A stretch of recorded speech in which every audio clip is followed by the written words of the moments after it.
Avocado.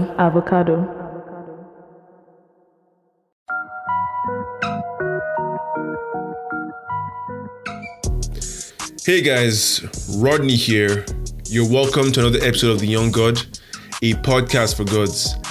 As of right now, we are still in the thick of the COVID-19 pandemic and the lockdown is in full effect. It's been about a month since lockdown commenced and I hope you're all safe and sound and productive. Yeah, productive. If you've listened back about 2 episodes, you would know how I feel about that. I hope you're all taking care of yourselves and your mental health, and by taking care, I mean actively transferring the energy used to worry about things onto something productive and beneficial to you and your future self. That's the ultimate mental health hack, to be honest. And this episode has been going in on mental health in all kinds of ways. Not in relation to COVID-19 or isolation, just a general discussion on the matter. For the longest time, I felt like everyone treats the issue with kid gloves. We do take it seriously, but I feel like people are too gentle and positive with it. It's all of the compassion without any of the responsibility.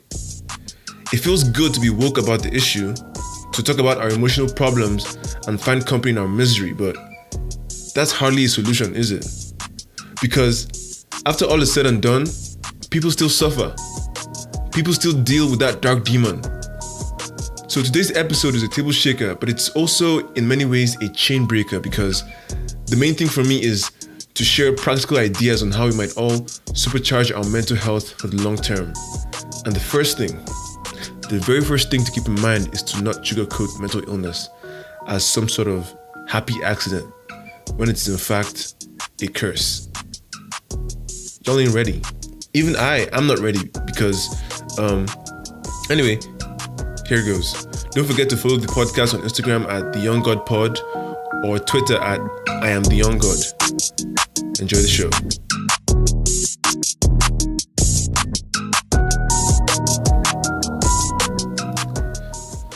As you know, we spend a lot of time talking about how society has failed to acknowledge mental health and take it seriously. But quite frankly, that's the least of our problems. But before I go off, let me give credit where credit is due. I have no doubt that people in the mental health space mean well. They really do. I mean, do you know what it means to take it upon yourself to address the demons that go on in other people's heads? That is no small feat. Y'all are brave, man.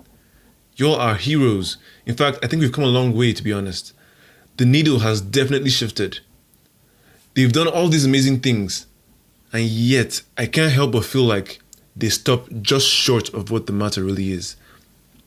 They say mental health matters. Okay, cool. And then what? They say mental illness is not a choice. Okay, cool. What then? There's one in particular though that always gets me. Like anytime I hear it, it boggles my mind. And that's when they say, it's okay to not be okay. On the surface, it sounds very harmless and motivational. But listen carefully. It's okay to not be okay.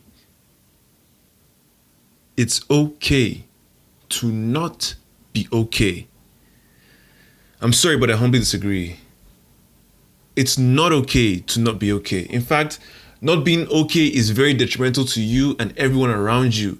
It's, in my opinion, an excuse for mediocrity. An excuse to avoid the pain and difficulty of making real change and progress. It's a lack of responsibility. It's a subtle acceptance of victimhood, and I can't stand it. This subtle glorification of weakness, god damn. Forgive me if I sound harsh or unsympathetic, but mental health is serious business, as I'm sure you all know by now. We can't keep cuddling people who have a very serious problem, and we can't afford to trivialize it with fairy tale messaging. We can't tell them that they're fine the way they are when they're not. We can't walk on eggshells to spare their fragility. I'm sorry. I feel like mental health patients think they're special because of all the attention and sympathy they get. Some, not all, some think that that because they suffer, they're special. Well, if you're someone who is currently dealing, I'm sorry to say, but you're not. In fact, you're average. You're as average as they come. Why? Because everyone is dealing with something. Everyone has it hard. Everyone is dealing with some trauma from their past. Everyone is flawed and weak and hurting. Everybody has been misunderstood at some point. So no, you're not special. You're going through what everyone goes through. You know what's special though? Dealing with your issues, working through them, staring into the abyss, facing your demons, overcoming them, being the best you can be despite your burden. Not a lot of people get there. Most mental health victims let their issues limit and sometimes destroy them. Most people are okay simply managing the situation. Some use it as a crutch when it's convenient. Like, I have serious anxiety, so I can't do this or that. Avoiding the things that trigger them with every opportunity they get. But those who overcome are special as fuck. Those who work every day to compensate for their shortcomings are 1 in 1,000. You know, they don't even talk about it anymore. They only talk about it if, you know, it's in the conversation or maybe they speak on it in the past tense. But there's this big dick energy that comes from holding yourself accountable and defeating your mental demons. Because once there's no enemy within, the enemy outside can do no harm. Just ask heavyweight champion Tyson Fury. And I wouldn't wish it on my worst enemy. Mental health has got to be the biggest battle I've ever fought with. So what more had you than there? any What- opponent could. What had you depressed then? I don't know. I really don't know what had me depressed, but I knew I was just spiraling out of control. And the only thing I could think of to make it better go away for a bit was getting drunk. Wow. And that just led to problems after problems after problems. And if the heavyweight champion of the world can suffer with these problems, and it's okay for him to come out and talk about it, then that should encourage others to come out and talk about it. Because as big as and as tough and as supposed to great fighter I am, it can bring anybody down. Nobody is unstoppable from mental health problems. Why do you think you're so ready to fight Deontay so early in your comeback? Because I think I'm a great believer, always have been and always will be, when it's your time, it's your time. I've overcome so much already, I can't lose already. Right. I'm battling for all those people behind me suffering with mental health problems, suffering with addiction, suffering with all these problems. How can I lose? And I've already beat the dark demon. Right. All I've got to do now is beat a man with a pair of boxing gloves on. That should be simple, because I know what he's going to do. Where mental health, that dark thing, you don't know where that's coming from. You don't know what it's going to do. Did you hear that? That's what special sounds like. That's what's up. No one is born special. People become special by doing all of the above. Remember that. It's okay to not be okay is such a dangerous message, and we don't even know. And these are the most vulnerable people who are looking for hope and salvation. They will hear that shit and internalize it, and they'll think that, you know, their problems are here to stay and all they have to do is just, you know, live with it. You know, I shudder to think. Again, let me just say that the intention is noble. I get it.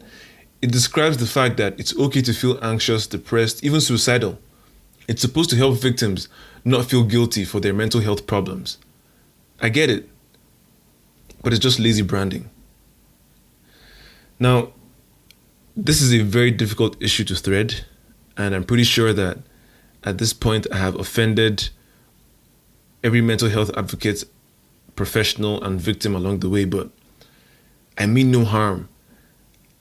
You know, you think you're passionate about this shit, I am too, just in a different way.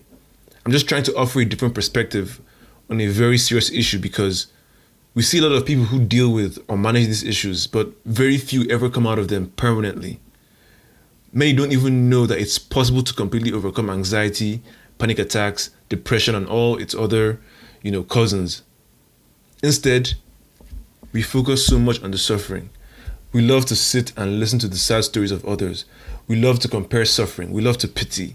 It makes us feel good about ourselves. It makes us feel like we care.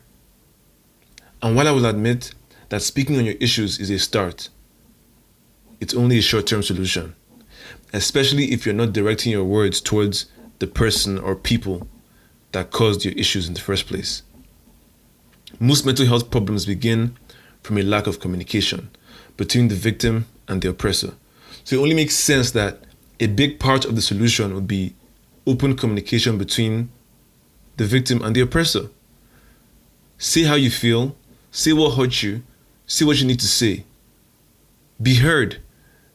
Make yourself be heard, not just by strangers on a hotline or at a seminar or some workshop. Make yourself be heard to the people who actually matter. Face your mothers and brothers, your uncles and cousins, your teachers. That's how you slay the demon. That's how you overcome. That's how you become special. I'll be back after the break.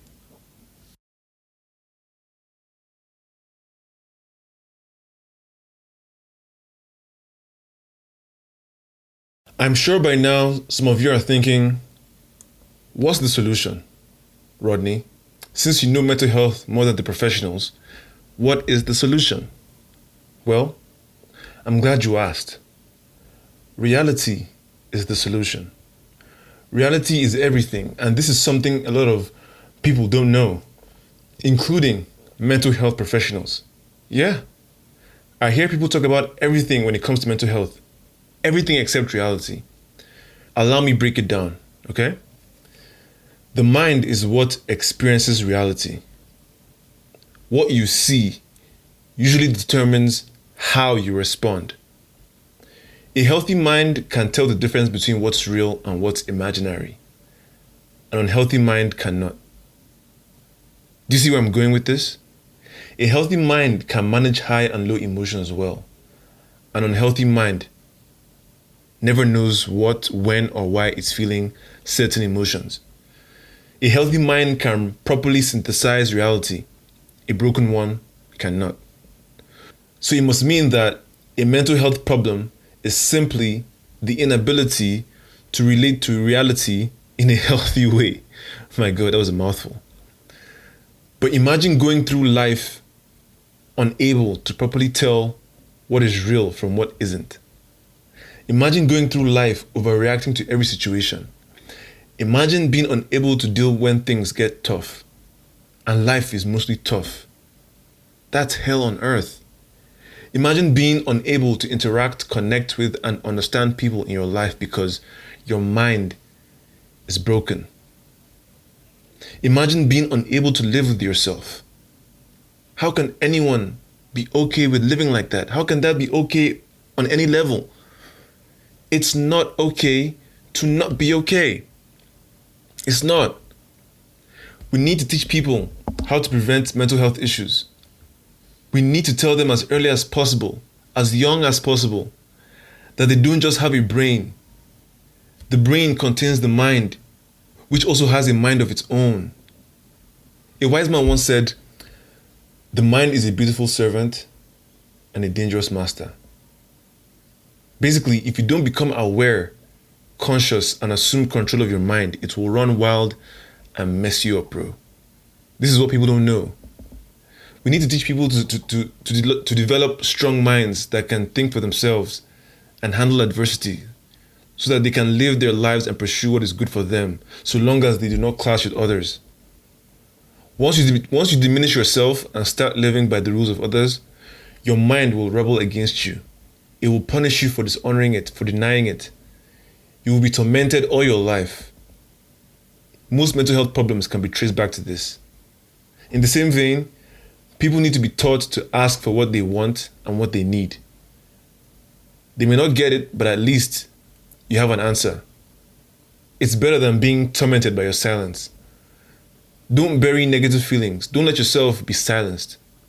The conflict you avoid by not addressing a problem on the outside will start a war on the inside.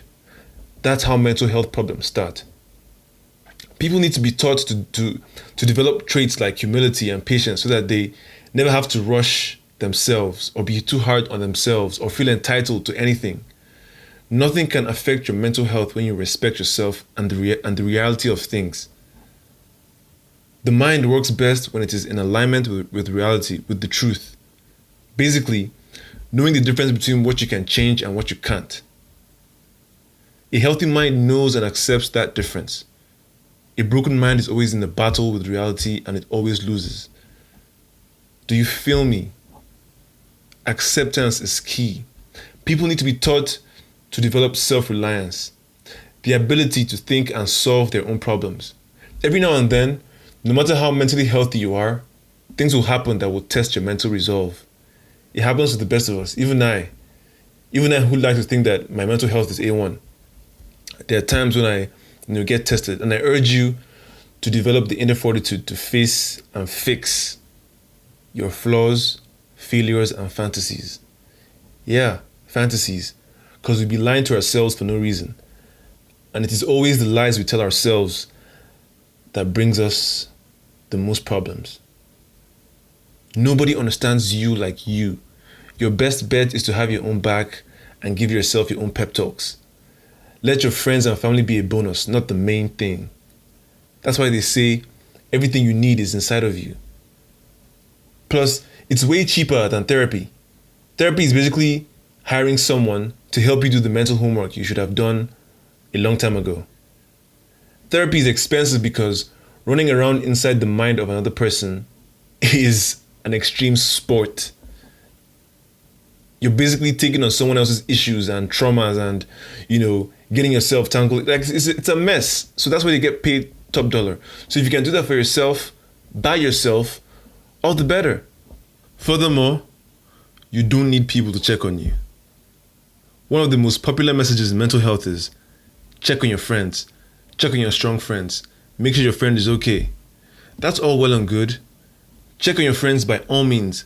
But if you are the victim, don't expect anyone to check on you. Don't count on it. Don't depend on it. Don't depend on anyone for your own salvation. Only you know what you're dealing with. So only you can fix it. I could go on and on and on. I recommend that you read books on this stuff. I could make some recommendations if you want to know.